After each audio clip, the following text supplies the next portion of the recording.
Olá a todos, sejam bem-vindos ao programa Seu Direito em Pauta, onde você irá aprender um pouco mais sobre os seus direitos e sobre como administrar as suas finanças. Eu sou Elisiane Moreira, apresentadora, advogada e educadora financeira, e hoje eu recebo aqui em nosso estúdio a Amanda Novak, que é advogada, professora há 15 anos, especialista em gestão de organizações sociais e mestre em organizações e desenvolvimento, para conversarmos sobre direito ambiental e governança corporativa. Seja muito bem-vinda, doutora. Um prazer tê-la conosco. Muito obrigada pelo convite. Imagina. Bom, eu já quero conversar contigo sobre o surgimento, como surgiu o direito ambiental no Brasil e qual é a sua importância. A gente sabe que é bastante grande, mas enfim, como é a relevância do direito ambiental hoje no Brasil? A gente tem uma discussão sobre o direito ambiental que ela vem até a Constituição de 88, em que nós entendíamos a questão do meio ambiente como um objeto. Perfeito. Então, eu tinha uma árvore, mas ela só tinha valor se ela estivesse derrubada. Então, a preocupação da legislação até a Constituição de 88 era o direito, ou a questão ambiental, como uma questão de proteção de um objeto, de uma tutela de um objeto. Em 88, com a Constituição, nós tivemos a transformação disso para um direito fundamental. Então, a gente pode dizer que o marco realmente do direito ambiental no Brasil é a Constituição de 88, que transformou isso num direito fundamental, ou como as pessoas costumam alimentar, trabalhar junto com a ideia de direitos humanos. Mas nós temos alguns marcos regulatórios importantes anteriores. Então, nós temos legislação desde a década de 80, que trata disso já com bastante cuidado. Mas na Constituição é que foi realmente deu uma visibilidade maior enquanto direito fundamental. Exato, porque a Constituição ela nos diz que o direito ambiental, a questão ambiental é um direito de todos, e não só daqueles que estão aqui, daqueles que ainda virão. Então nós temos lá que é um dever de toda a sociedade, do Estado, de todos nós, garantir essa qualidade de vida, esse bem ambiental para as presentes e para as futuras gerações. Okay. E é um marco importante porque você tem que garantir para aqueles que ainda não vieram. Então, a gente estava conversando um pouquinho antes de gravar, você tem filhos, então sim. É para os seus filhos e os filhos dos seus filhos. Perfeito. A gente tem que ter essa perspectiva na tutela do direito. A questão de legado, realmente, né? Exato. Doutora, quais são as principais leis e regulamentações ambientais que as empresas devem observar para garantir uma conformidade legal? Bem, a gente tem no marco regulatório muito separado por riscos e áreas de atuação.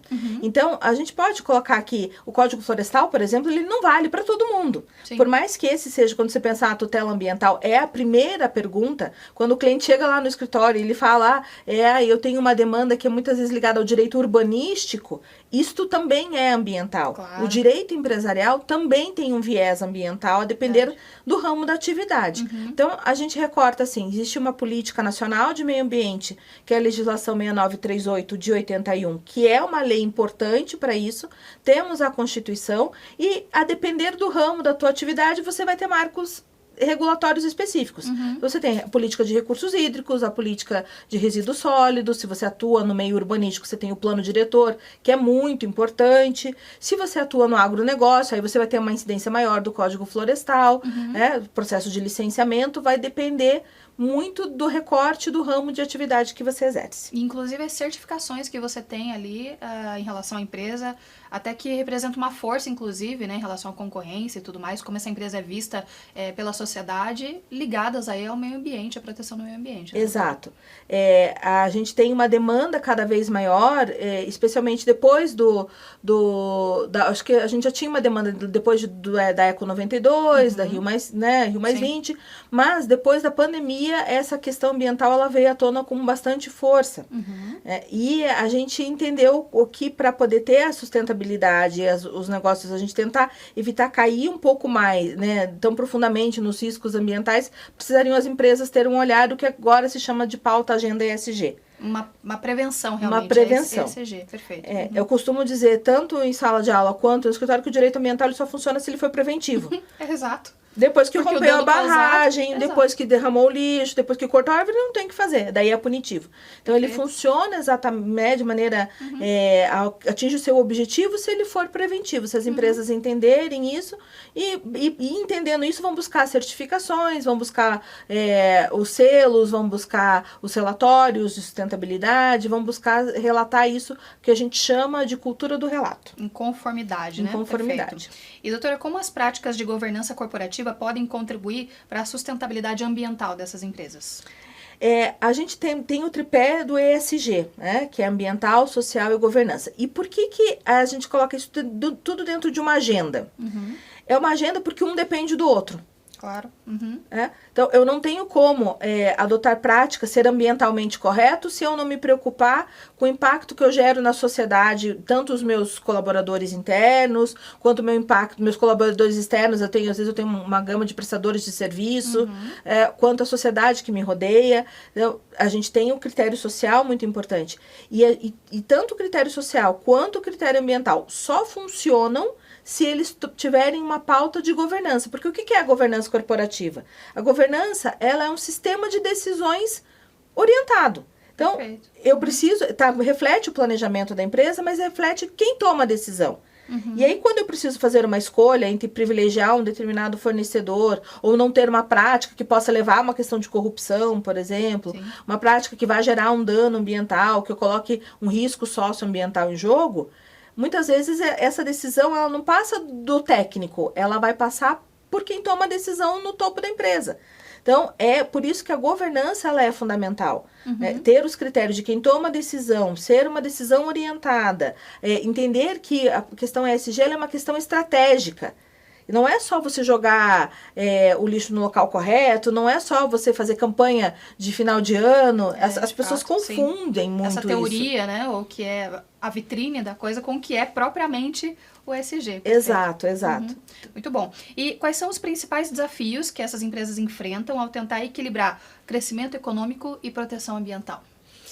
É uma dicotomia, aparentemente é uma dicotomia. Se você perguntar para as pessoas se o meio ambiente ele é um aliado ou ele é um entrave, todo mundo vai dizer que é um entrave, porque eu não posso fazer como eu gostaria de fazer. Mas nós temos um movimento na sociedade que nós temos uma nova geração vindo, essa é uma questão bem importante. Sim. A nova geração tem uma preocupação quase que nata com a questão ambiental. Muito maior, é verdade. Muito uma maior. Conscientização muito maior. Verdade. Exato. E uma série de oportunidades que a gente precisa encarar para poder desenvolver essa questão ambiental e entender que ela é muito melhor você agir ela de maneira preventiva, entender ela como uma parte do seu negócio, do que você lidar com o ilícito depois. Claro. Uma falácia, né? Uma falsa percepção que as pessoas têm é que se eu cortar uma árvore ou se eu construir de maneira irregular, é só eu pagar uma multa e está tudo certo. Não é. Nós temos muitos casos lá no escritório em que a pessoa foi mal orientada, tanto pelos engenheiros, quanto, infelizmente, por outros colegas, que não percebem a importância de ter essa regularização ambiental. E aí eu vou te dar um exemplo. Se eu construo fora do parâmetro ambiental urbanístico, eu nunca regularizo o imóvel. Se eu não regularizo, quando eu precisar vender esse imóvel, como é que eu faço? Ele nem é seu, né? Perfeito. Eu não consigo. Perfeito. Então, eu preciso entender isso como uma parte do negócio e não como um entrave. Preciso entender que vou fazer uma construção, vou estabelecer um projeto, vou estabelecer uma rotina ambiental, se eu tenho um posto de gasolina, se eu tenho uma outra atividade que tem um risco ambiental, isso faz parte do meu negócio. Sim. E da mesma maneira que eu vejo uma oportunidade em várias outras áreas, eu posso também ver nesse setor. E não só como uma questão de, é um problema ambiental, se eu pagar uma multa, tá tudo certo, eu sigo meu negócio ignorando essa questão ambiental, né? Mas é parte do todo, não tem como ignorar isso. Não tem como ignorar. E eu acho que tem uma coisa bem importante, que é um posicionamento de que os danos ambientais, eles não prescrevem. Perfeito, sim.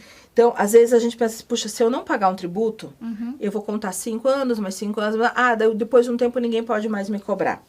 Uma questão trabalhista, passou, sei lá, 2 anos depois que o colaborador saiu da empresa, não pode mais cobrar. O dano ambiental não funciona assim. Então, algo que eu construo irregular hoje, um ilícito ambiental que eu cometo hoje, né, uma prática ilegal que eu cometo hoje, ela não prescreve. Você sempre vai poder ser cobrado por isso. Isso é importante. E é uma Creio conta que ninguém silenciosa. saiba. Exatamente, perfeito. E como as empresas podem integrar critérios ambientais, sociais e de governança, então ESG, em suas operações e tomadas de decisão no dia a dia, enfim? É importante que se diga que, assim, ESG não é para grandes empresas somente. Isso é importante mesmo, porque parece que é muito distante só para aquela multinacional, aquela montadora imensa. Não, também é para pequenas empresas, né? Também é para pequenas empresas. Não sei se a gente lembra, teve um movimento no Brasil tanto de ISO quanto de planejamento estratégico. A gente falava, olha, todo mundo tem que fazer a sua missão, visão, objetivos da empresa, todo mundo. Aí o pessoal, eu falo brincando, né? O pessoal ia lá, fazia toda aquela consultoria, escrevia a missão de uma maneira linda, botava numa placa em cima do bebedouro e ninguém nunca mais olhava para aquilo, né? E era só isso, era um quadro. Exato. Mas as empresas que entenderam que isso era um posicionamento, elas se deslocaram da grande massa e decolaram. Verdade. O ESG, ele é a mesma coisa. Você tem que entender que o ESG, ele é uma forma de você gerir de maneira estratégica o seu negócio. Por quê? Porque ele vai falar assim, primeira coisa, eu vou verificar quais são os riscos. Qual é o risco ambiental que a minha atividade exerce? Às vezes ela não é o principal. Às vezes a questão ambiental ela é pequenininha. Se eu sou um prestador de serviço, um escritório de advocacia, por exemplo, ou uma empresa, uma startup, mas né, a gente atende várias startups lá no escritório. Às vezes a startup ela não tem um risco ambiental sensível. Ela vai colocar o risco dela na área social. Por quê? Porque ela vai ter a questão de prevenção de assédio, ela vai ter que trabalhar a questão de equiparação salarial entre homens e mulheres, ela vai ter todo um eixo interno que ela tem que trabalhar. Certo? Para ela, isso faz sentido. Agora, se eu pego uma empresa, uma transportadora, por exemplo, o E do ambiental dela vai ser muito maior do que o S. Perfeito. É a prova de que ESG é para todas as empresas, de todos os segmentos, de maneiras diferentes, mas aplicável para todo mundo. Exato. Você só precisa ajustar. ESG não é um produto de prateleira. Isso. Ele tem que pegar essas lentes e olhar, bom, a partir disso, como é que eu vou olhar o meu negócio, o meu contexto, os meus riscos e vou mapear. E eu mapeando, ok, então a partir de agora eu vou colocar isso sempre em perspectiva na gestão do meu negócio. Perfeito, muito bom, muito bom. Obrigada, doutora, por enquanto, ainda tem bastante coisa, a nossa conversa tá realmente muito boa, inclusive a repórter Isabelle Almeida tem informações e dados muito importantes sobre esse tema e já é no próximo bloco. Não sai daí, o programa Seu Direito em Pauta volta já.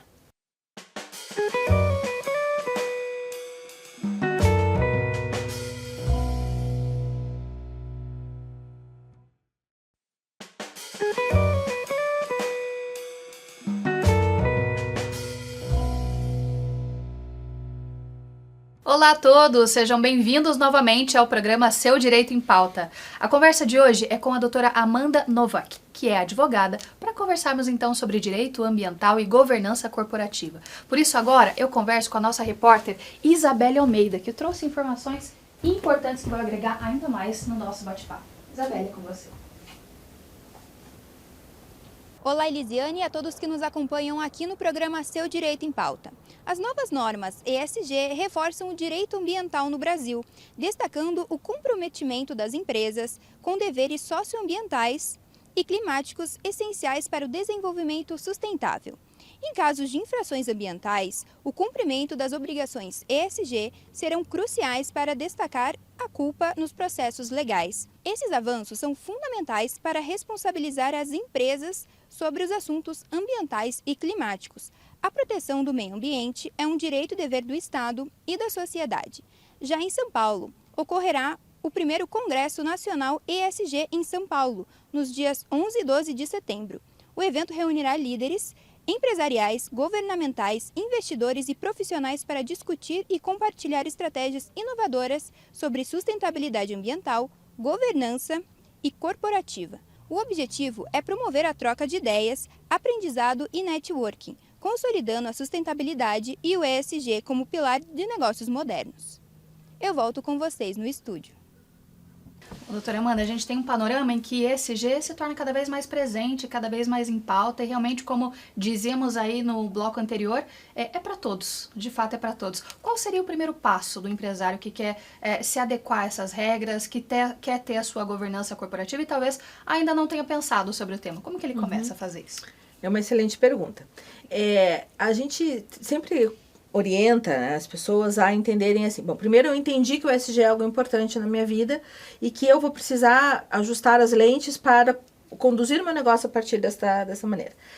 o que nós fazemos lá no escritório é fazer, primeiro ponto que a gente fala nós temos que diagnosticar. Porque às vezes você pensa assim, eu não tenho nada de ESG na minha empresa, isso é um tema muito distante para mim, não faz, né, nossa, eu vou ter que ter uma caminhada, vou ter que desbravar um mundo que eu não conheço. E às vezes não é isso que acontece. Você pode já ter muitas boas práticas, mesmo certo? sem saber. Mesmo sem saber, e que já estão alinhados ao ESG. O ESG, ele tem que caber na sua vida, não você caber no ESG. Muito senão bom. ele não tem viabilidade. Você começa por um tempo e acaba desistindo. Porque ele não se adequa, não se integra ao teu core business, a essência do seu negócio. Então, nós conduzimos sempre um diagnóstico. Existem muitas ferramentas de diagnóstico no país hoje, mas elas precisam ser conduzidas e aplicadas de uma maneira customizada para você, para que você tenha essa percepção de aonde você já tem seus pontos fortes, e ali sim eu preciso, vou dar visibilidade, só que a gente tem que tomar cuidado um pouquinho com greenwashing, impact washing, né? Que é aquilo que eu digo que eu faço, mas não é bem assim que eu faço, né? Teoria e prática, isso, né? E o pessoal aproveita muito para fazer marketing, então a gente tem que evitar um pouquinho essa conduta e verificar aquilo que eu tenho risco e preciso fortalecer. Então, na hora que você faz esse diagnóstico, na sequência, a gente estabelece o que a gente chama de cultura do relato. Diagnostiquei, agora eu vou passar a contar para a sociedade que eu estou fazendo. E por que é importante contar? Porque se eu conto hoje e eu volto daqui um ano, eu preciso olhar para trás, ver o que eu fiz nesse ano que passou para poder contar de novo. Sim. Então, essa é uma ferramenta que ajuda a gente sempre a estar em constante evolução nas temáticas de ESG. Mas o primeiro passo tem que diagnosticar, tem que entender quais são os riscos mais sensíveis, entender qual é o plano de ataque, o que a gente chama também, aquilo que tenha muita aderência, o que a gente chama de matriz de materialidade, que é o que faz sentido para aquela companhia, porque às vezes vamos colocar assim, se eu tenho um universo em que eu já tenho uma questão de equiparação salarial entre homens e mulheres, isso é algo que eu tenho que relatar, é algo que faz sentido para mim. Claro. Mas se eu estou num ambiente eminentemente masculino, é algo que eu tenho um desafio. Sim, percebe? Então, eu preciso posicionar.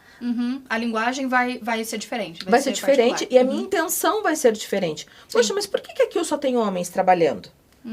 Isso. Né? Ou por que aqui eu não me preocupo com a questão do impacto ambiental que eu estou gerando? E aí, na outra companhia há essa preocupação. E aí tem um olhar que é bem importante, que é olhar para os meus pares. Então, quem são as empresas que estão ao meu redor que fazem isso? Sim. Como que elas trabalham esse tema? O que é tendência? Então, por isso que é importante, existem os congressos, existem ambientes em que se tem esse compartilhamento da questão ESG, mas você só consegue transitar nesses espaços com o mínimo de conforto se você diagnosticar primeiro. Se você aplica. E é importante falar a importância de agir preventivamente quando o tema é ESG ou a questão do impacto ambiental, né? Até porque a gente tem consequências legais e financeiras para as empresas que não cumprem, por exemplo, as leis ambientais. Quais seriam elas, doutora? Nós temos, como eu comentei, é muito determinante o segmento em que a empresa vai atuar.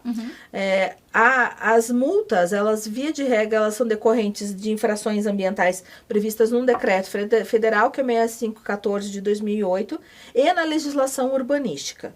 Então, as multas, elas são decorrentes de falta de documentação ambiental, de conformidade, de falta de rastreio de materiais. Você precisa entender, dentro do teu ramo de atividade, qual que é a cadência ambiental que você precisa ter, certo? Sim. A partir disso, essas multas, elas se transformam em processo administrativo. É muito comum o empresário não ter o cuidado, ele nem fica sabendo, não se atenta que ele tem que responder a esse processo administrativo. Sim. Esse processo administrativo, quando ele é concluído, ele se transforma e daí numa multa. Portanto, a minha defesa já quase que acabou, né? Sim. E aí qualquer coisa eu discuto judicialmente. Se você perdeu o prazo administrativamente, você não discute mais judicialmente.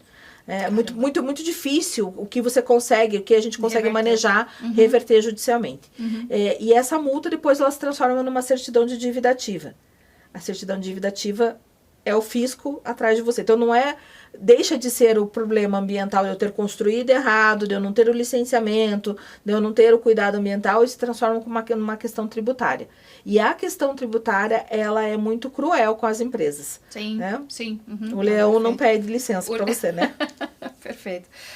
E como que a responsabilidade ambiental pode afetar a reputação e valorização de mercado de uma empresa. Aquilo que a gente falava da sociedade e da forma de olhar da sociedade para a empresa que faz e para a empresa que não olha ou tenta ignorar de alguma forma. Certo. A gente pode olhar para essa situação de acordo com 2 parâmetros. O primeiro parâmetro é com as grandes companhias. Nós temos, desde o ano passado, uma resolução da CVM, que é a Comissão de Valores Imobiliários, que orienta as empresas como elas devem se posicionar na Bolsa de Valores, indicando que todas as empresas devem, a partir de 2026, de maneira obrigatória, relatar as suas práticas socioambientais e de governança. Então, eu preciso, para me manter de maneira adequada, correta na Bolsa de Valores, relatar as minhas práticas ESG. Aí você vai dizer assim para mim, tá bom, Amanda, mas a quantidade de empresas que estão na Bolsa é muito pequena, na realidade. Só que essas empresas, elas vamos pegar uma montadora que tem aqui na região metropolitana de Curitiba. Sim.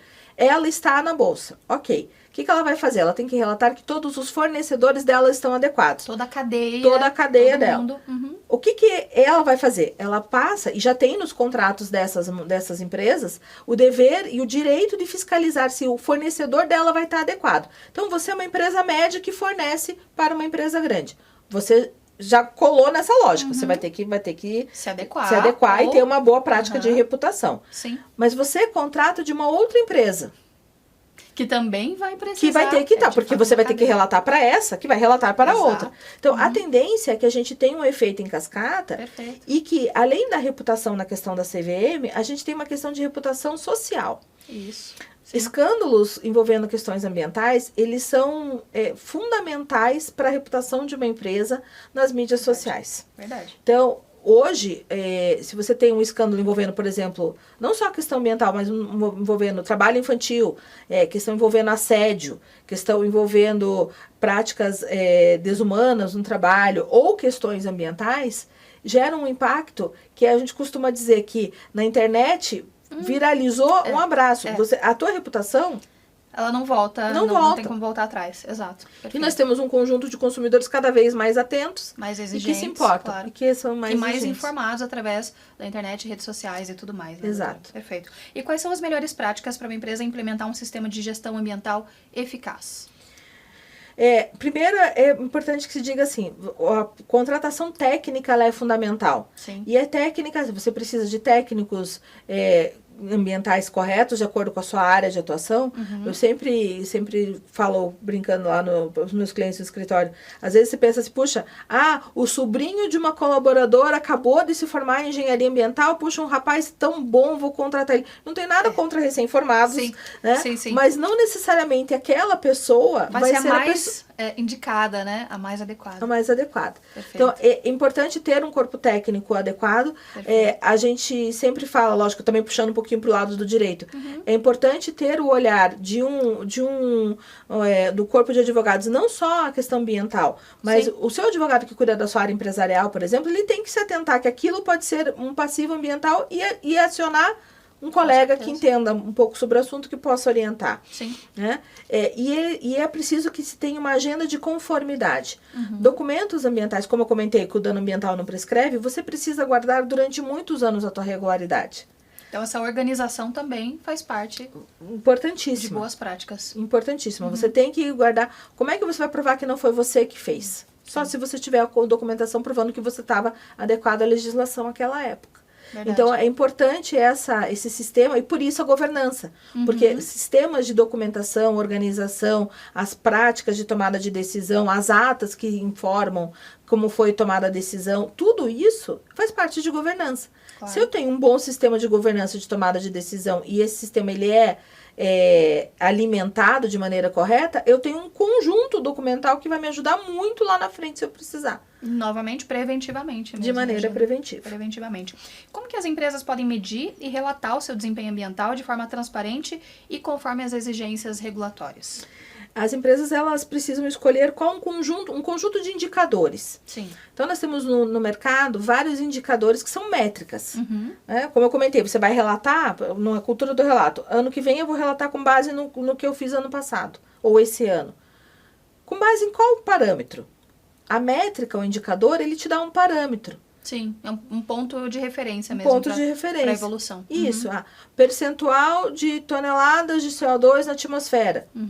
você vai colocar uma meta. Eu tenho essa quantidade, né, de CO2 emitido, ano que vem a minha meta é diminuir. Ou então, a minha meta, um movimento muito interessante que as empresas estão fazendo a minha meta é substituir fontes de energia por energia renovável. Vou fazer questão de placas solares, vou fazer questão no meio rural de biodigestores.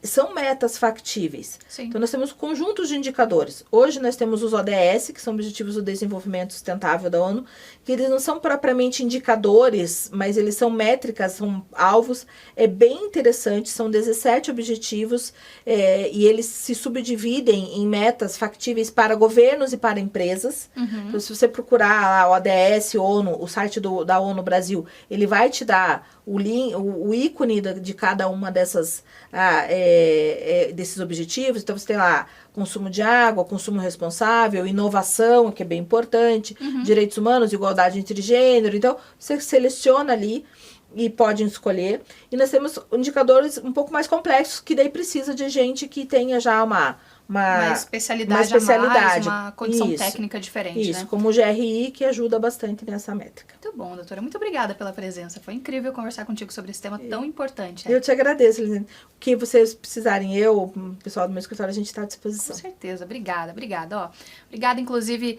também aos nossos apoiadores, CF Home Design, com esse mobiliário incrível, maravilhoso, e também a Quadro Shop, por esses quadros belíssimos que enfeitam, embelezam ainda mais também o nosso cenário. A mais completa loja de quadros de Curitiba. E agora um recado para você que é empresário. Sabia que a sua marca pode aparecer aqui no programa Seu Direito em Pauta? A sua empresa e o seu negócio podem estar conosco através de parcerias, apoio, cotas de patrocínio. Como fazer isso? Só entrar em contato através dos endereços que aparecem agora no vídeo. Gostou desse programa? Então já nos siga nas redes sociais, no Instagram Seu Direito em Pauta, como aparece na tela para você, e também em nosso canal do YouTube, onde você pode conferir esse e outros programas. Seu Direito em Pauta, porque a informação é sua maior aliada. Nós nos vemos na semana que vem. Até lá!